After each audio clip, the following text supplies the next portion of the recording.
ছুটির দিনে রাজধানীর বাজার থেকে নিত্যপণ্যের দাম জানাতে আমাদের সাথে যুক্ত হচ্ছেন স্মৃতি। সরাসরি চলে যাচ্ছি তার কাছে। স্মৃতি, আজকে তো ছুটির দিনের বাজারে নিত্যপণ্যের দাম কেমন দেখছেন, এবং এই যে গ্যাসের যে সংকট রয়েছে, গ্যাস সংকটে বাজারে কোনো প্রভাব পড়ছে কিনা এই দরদামের বিষয়ে জানাবেন।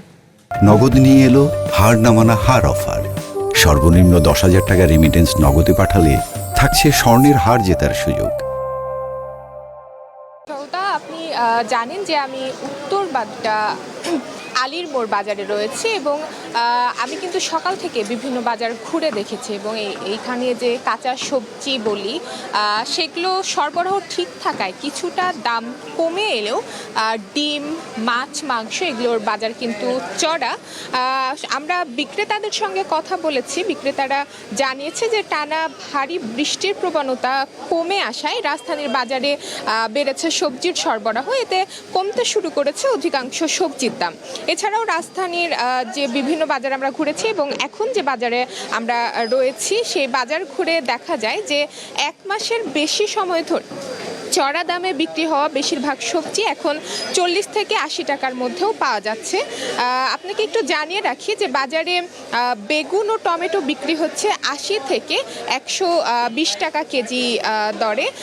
যদিও এটি সিজনাল নয়, টমেটো এবং বেগুন, এটি অফ সিজনাল হওয়ার কারণে এটির দাম এখন 120 টাকা কেজি দরে বিক্রি হচ্ছে। এর আগের সপ্তাহে কিন্তু এর দাম আরও বেশি ছিল। এছাড়াও নতুন সিম 140 থেকে 160 টাকা, শসা 40 থেকে 50 টাকা কেজি দরে এবং ধুন্দুল, লাউ, পটল ও চিচিঙ্গা 40 থেকে 60 টাকা কেজি দরে বিক্রি হচ্ছে। এছাড়াও কচুর লতি 90 থেকে 110 টাকা এবং করলা 50 থেকে 60 টাকা কেজি, বরবটি ও ঝিঙে বিক্রি হচ্ছে প্রায় 70 টাকা কেজি দরে। সবজির পাশাপাশি উল্লেখযোগ্যভাবে কমেছে কাঁচামরিচেরও দাম। আপনি জানেন যে গত কয়েক সপ্তাহ থেকে কাঁচামরিচের দাম কিন্তু দ্বিগুণ ছিল, যেটা বিক্রি হচ্ছিল 280 বা 300 টাকা কেজি দরে, সেটি এখন কমে বিক্রি হচ্ছে 80 থেকে 120 টাকা কেজি দরে। ব্যবসায়ীরা বলছেন যে ভারত থেকে আমদানি এবং দেশি মরিচের সরবরাহ বাড়ায় এটির দাম কমেছে, কারণ কিছুদিন যে পরিমাণে বৃষ্টি হচ্ছিল এতে ক্ষেত নষ্ট হয়ে যাচ্ছিল এবং সবজি সরবরাহ কম ছিল, যার কারণে কাঁচামরিচ থেকে অন্যান্য যে সবজি ছিল সেটির দাম অনেক বেশি বেড়ে গেছিল।